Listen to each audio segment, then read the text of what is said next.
Hey there, this is Jennifer Simonetti-Bryan, Master of Wine here at the Weekly Tasting, and this week we are talking about two Pinot Noirs from E16.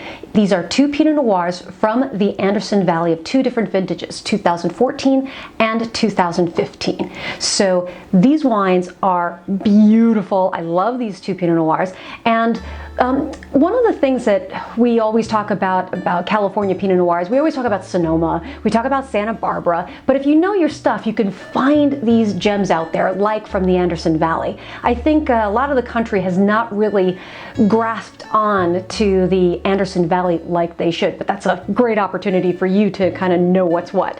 And why we care is the more north you go, so the further away from the equator that you go, the cooler that it is. And Pinot Noir is a cool climate grape variety. I always say it's like the Paris Hilton of grapes because the viticulturalists don't like picking it. It gets very temperamental. It's kind of like that high fashion model. It loves a temperature being very cool. And so that's why in the Anderson Valley, they love it so much.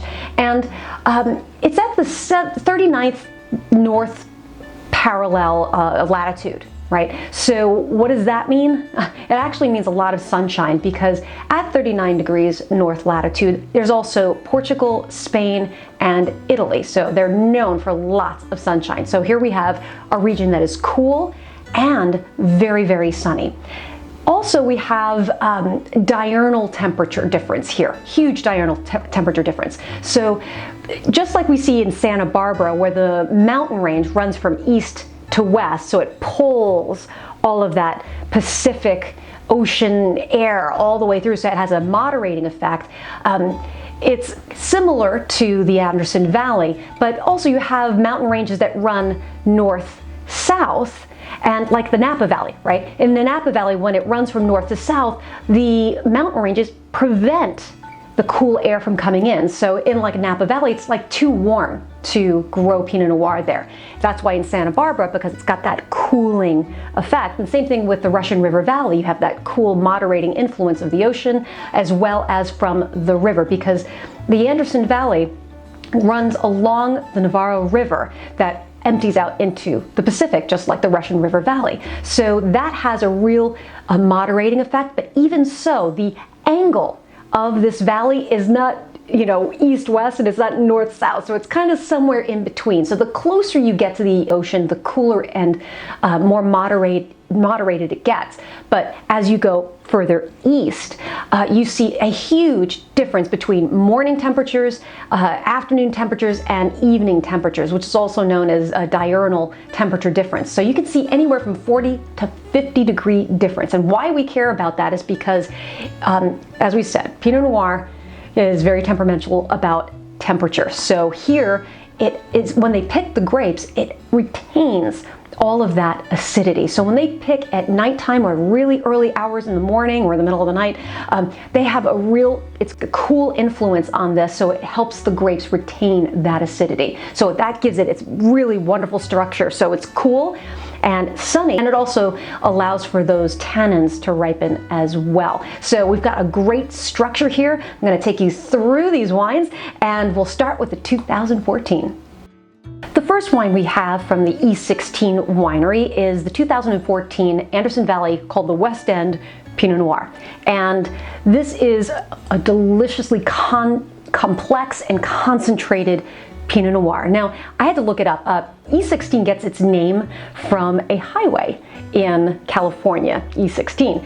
And the winemaker from here, these are really big Pinot Noirs, so I had to look up the winemaker. The winemaker is originally from Martinelli. So if you know Martinelli wines, you definitely know Pinot Noir. They make some really delicious, and they have a cult following, by the way. So if you like those wines, you're gonna love these, and these are incredibly affordable in comparison to some cult Pinot Noirs, you know? So these are really, really delicious. What I love most about this 2014, other than its density and richness of the palate, I get so many layers of flavors, right? So you get black cherry, and cherry, black cherry, that kind of family, but I also get some earthiness in there. I get some sage and not like a oregano kind of herbal, but something of the earth, right? So I get some sage in there, Also get the vanilla and chocolate flavors of that French oak. I believe it's 11 months in new French oak, 40% new French oak. And so you've got a lot of refinement going on here, and all of those flavors are very well integrated and well knit. So this is beautiful, and because 2014 was a drought year, that's why you have a lot of this density and concentration, because you had less grapes. It was a small vintage. Now, less grapes to put all of that goodness in, right? So you've got a lot of density, high extract, and richness for this Pinot Noir, and it also has some really good acidity as well. And what that means is going to last quite a long time. So if you've bought this and you're not ready to either give it as a gift or to have it this year, this is going to last at least, well, it depends on how you like your wine. If you like it very, very fruity, anywhere from 5 to 7 years, but this is going to last, over 10 years. I absolutely guarantee it. So this is a beautiful, gorgeous wine, and I love it. The second wine is 2015, and I got to tell you, when I tasted this wine, I had to go look things up, because I was like, oh, this is really interesting, because it seems a little bit lighter in concentration in terms of its dry extract than the 2014, and it's a little less tannic than the 2014. I'm not saying 2014 was a really tannic wine. I'm just saying that the 2015 was a little bit less, and I wanted to see what weather patterns happened in 2015 versus 2014, which could be responsible for that. So looking up the vintage, the 2015 was also a drought year, but it had an earlier bud break. So what does that mean? Okay, so let's say in the life cycle of a vine, you have it sprouting little buds, leaves, and they call that bud break. So as soon as it wakes up from dormancy. So let's say that happened, I don't know, at the April 15th, I'm making it up, okay? Let's say it happened April 15th, and then you had harvest on September 30th. Well, that is one harvest cycle, I guess. But if you extended it, if you, let's say, picked, instead of April 15th, 2 weeks earlier, April 1st, so you have an additional 2 weeks of that ripening to happen. And I think that's what happened here. You have a lot more flavor ripeness, you have a lot more tannin ripeness as well. They're very, very refined tannins in this. And I mean, the same level of oak, so it's same 40% new French oak for about 11 months. And I also looked to see what kind of clones that the Pinot Noir it has for this, because Pinot Noir is a great variety, is known to mutate throughout the ages, right? So when you have more mutations, you have more clones of the same grape variety, they can have different characteristics. So the clones that these are made from are known for being particularly perfumed, and I get a lot of that in the 2015. It really comes forth. It just leaps out of the glass, and also seems a bit lighter in its cherry fruit. So if it were, if the first one is 75% black cherry and 25% red cherry, this one's probably more 50-50, if not 75% red cherry and 25% black cherry. So I know that sounds probably like a lot of hocus pocus, but that's what it tastes like to me.